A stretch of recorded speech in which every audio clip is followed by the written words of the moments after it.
Bago ka bumili ng Montero or Expander Cross, baka hindi mo pa nakakita itong ating 2026 Destinator. So samahan niyo ako guys.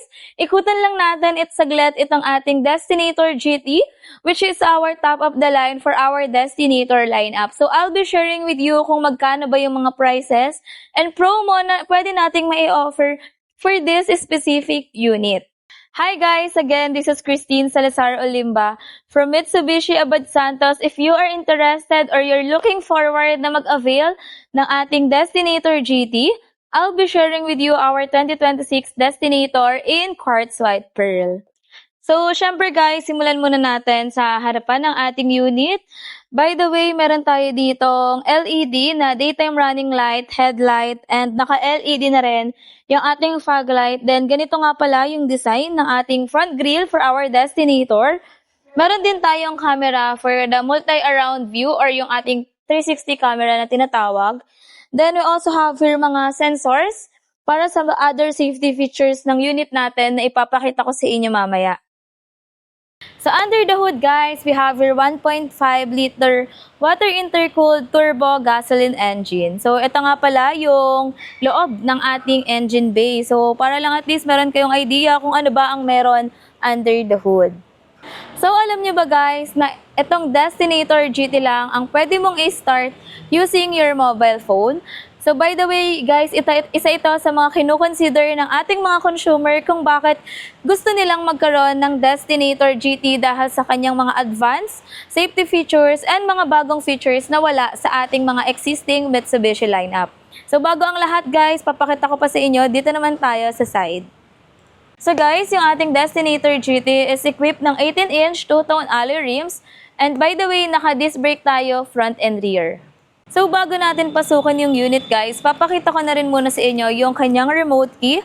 So we have 3 buttons. We have the lock, unlock, and meron pa tayong another button for our tailgate since naka-powered tailgate siya. So guys, sa GT variant, yung ating color white and yung lunar blue natin is naka-color black yung kanyang pinaka-roof. Then by the way, yung side mirror natin naka-color black na rin. Meron pa rin tayong another camera here for the 360 camera and integrated na rin yung ating turn signal light. So, isa pa sa mga features ng ating unit, naka-keyless operating system tayo. So, even yung remote key natin is nasa pocket ko. Ayan. So, pwede ko siyang start using this button. So, lock and unlock, pwede po natin siyang gamitin. So, pasok naman tayo sa loob. So, dito naman tayo guys sa loob ng ating unit. As you can see, meron tayong ambient lighting dito para sa ating driver side and even for our passenger side. Then, equipped na rin siya ng mga leather paddings which is color burgundy. For our controls, naka-power windows with central door lock itong ating Destinator GT. And by the way guys, for our Destinator GT, equipped na nga pala tayo ng Yamaha speakers. So by the way guys, for the driver seat, naka 6-way power adjust yung ating upuan. So that's 1, 2, 3, ayan, paangat siya. 4. Then ito naman is yung paglilin ng upuan. So yung motorized seat natin guys, available lang for the driver side and for the GT variant. So, nandito na tayo sa loob guys. Papakita ko naman sa inyo kung ano ang meron sa loob ng ating Destinator GT. For our steering wheel, we have your 3-spoke. Leather-wrap steering wheel guys. Nandito yung controls natin for our meter cluster and multimedia system. Then, dito naman sa right side, we have our 360 camera. Ayan. Voice command function and meron na rin tayo na adaptive cruise control. So, ayan siya. Ganyan yung itsura ng ating meter cluster, guys. And yung 360 camera natin, ayan, meron tayong mga options na pwede nyong pagpilian. By the way, guys, I'm with Joey Boy Palaboy. Kung interested kayo mag-avail ng Mitsubishi units, kontakin nyo lang kaming dalawa guys dahil we will make sure na bibigyan namin kayo ng magandang offer. And ang advantage nyo guys, isang unit lang po yung kinuha nyo pero dalawang agent po yung mag-a-assist sa inyo. So, grabe guys. Imagine, sa araw lang ng release, may nag-aayos ng documentation. Well, meron ding nag-check ng unit nyo prior turnover. So, alam nyo na guys ha, if ever na hindi nyo ako makontak, you may contact Joey Boy Palaboy or Joey RJ Olimba and his contact number indicated dito sa screen. So, going back guys, ayan. Sa multi-information display guys, ayan, napakalaki ng ating monitor. So, pero still hindi siya distracting sa ating mga driver. And sorry, may naka-alarm guys, ayan. And for the air conditioning system, we have here dual zone with auto climate control. Meron din tayong Nano EX technology for the Destinator GT para at least ma-filter yung hangin dito sa loob ng ating unit. And we also have here our drive function. Meron din tayong max cool just in case na mainit sa pinagparkan nyo and gusto nyo kagad lumamig yung cabin, pwede nyo yung pindutin. Then we also have memory here, ayan. So yung memory is kung gusto nyo mag-set ng temperature. Then ayan siya guys, oops. And by the way, nag-moist yung camera natin. For the transmission guys, we have CVT transmission, naka-push start engine tayo, equipped ng electronic parking brake and brake auto hold. Then we also have here drive mode which is wala sa ating wala sa ating Montero and expander cross. So, ayan, papakita ko sa inyo yung mga drive modes natin. We have the normal, wet, gravel, tarmac, and mud. So, kahit anong road condition guys, hindi kayo bibigoin nitong ating Destinator GT. So, isa din yan sa mga nagustuhan ng ating mga Destinator buyer dahil sa kanyang drive mode. Ayan.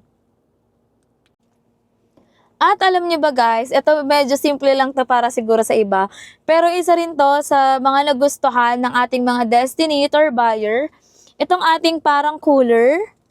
Ayan, meron tayo ditong parang cooler. Center console natin guys, meron tayong cooler dito. So, ma-retain na yung temperature ng mga drinks natin. So, kung may long drive, ayaw nyo ng maiinit na tubig, ganyan. Pwedeng-pwede yung ilagay dito ang inyong mga drinks para ma-retain yung temperature or para lumamig siya. Ayan. Yan siya guys, oh. At alam nyo ba guys, para lang sa mga client na nakapag-purchase na ng Destinator GT or nagpaplano pa lang mag-purchase, isa ito sa mga unique feature ng ating Destinator. Ayan, so papakita ko sa inyo. So you need to download this My Mitsubishi Connect app. Sorry guys, hindi ata siya nakikita. Ayan. So with the help of this, ma-i-start nyo yung engine nyo using the app itself. And pwede nyo rin guys malocate yung unit nyo using this Mitsubishi Connect. So by the way guys, marami pang features ang Mitsubishi Connect. Kaya if interested kayo and gusto nyong malaman lahat ng details nito, sa amin na kayo mag-avail ni Joey Boy Palaboy. I-discuss natin lahat yan upon turnover ng inyong unit. So ayan guys, meron tayo ditong Smart View Mirror. So hindi yan dashcam guys ha, ayan. So, makikita nyo yung likuran. Ayan. Destinator GT lang ang meron na Smart View Mirror. Then, we also have here our SOS function. Ayan, kung makikita nyo. So, pwede po tayo tumawag sa ating call center if naka-encounter kayo ng emergency regarding your Destinator GT or while using your Destinator GT. So, kapag pinindot nyo po yung button na yan, automatic, yung unit nyo, tatawag siya sa service center para i-assist po kayo kung ano man po yung naging issue nyo with your unit. And our Destinator GT is also equipped and pwede nyo ring ma-access dito ang kanyang sunroof. Ayan. So, sa Montero natin, 4x4 lang ang merong sunroof. While for the Destinator naman, GT naman po ang merong sunroof. Ayan siya guys. Alam ko din naman to gamitin sa Pinas, pero still kung gusto nyo nang lumevel up ang inyong mga unit, maganda rin itong ating Destinator. Ayan. So, worth considering to kung naghahanap kayo ng family car or SUV. na 7-seater, you might consider this Destinator. I almost forgot guys, yung mga dome light natin, ayan, dito sa Destinator. Naka-LED na po yan. Then, sa driver side, meron tayo ditong salamin. Wait lang, ayan, meron din siyang ilaw na naka-LED. Then, meron din tayo sa passenger side. So, makakapag-ayos talaga ang misis nyo just in case. Ready yan sa lahat ng galaan. So, dito sa second row natin guys, sobrang luwag ng ating legroom. And kung working mom kayo or working dad, VA, bagay na bagay sa inyo itong ating Destinator dahil meron tayong tray dito. Actually, pwede kayong mag-work dyan. Meron akong isang video na nakita from Miss Naika VA Mom, which is medyo kalala yun sa TikTok, na naka-Destinator GT rin sila and dito siya nag-work. Pinapatong na dyan yung kanyang MacBook. Then, we also have here our controls for the air conditioning system. Ayan, meron tayo dyang mga control. Then, meron din tayong Type A and Type C na USB port. So, ayan guys, ulitin ko lang yung mga ilaw natin is naka-LED na rin siya. And yung upuan natin is napo-fold and tumble din siya kung kailangan nyo ng extra space. Ayan. So, ito hindi naman na to bago sa ating mga 7-seater unit. Ganun pa din, fold and tumble. Kung kailangan nyo ng malaking space para sa inyong mga bagahe, gamit, sa pag-shopping nyo and all, pwedeng-pwede itong ating Destinator GT variant. Ito pa guys, ang isa sa mga kino-consider or deciding factor ng ating mga buyer kung bakit Destinator GT ang ina-avail nila dahil sa kanyang electronic tailgate. Ayan. So, hawak ni Joey yung remote key. Ayan siya guys. Walang kahasel-hasel sa pagbukas ng ating unit. So, ayan siya. So, equip rin to ng kick motion just in case lang. Yan. Meron tayong taga-demo dyan sa gilid.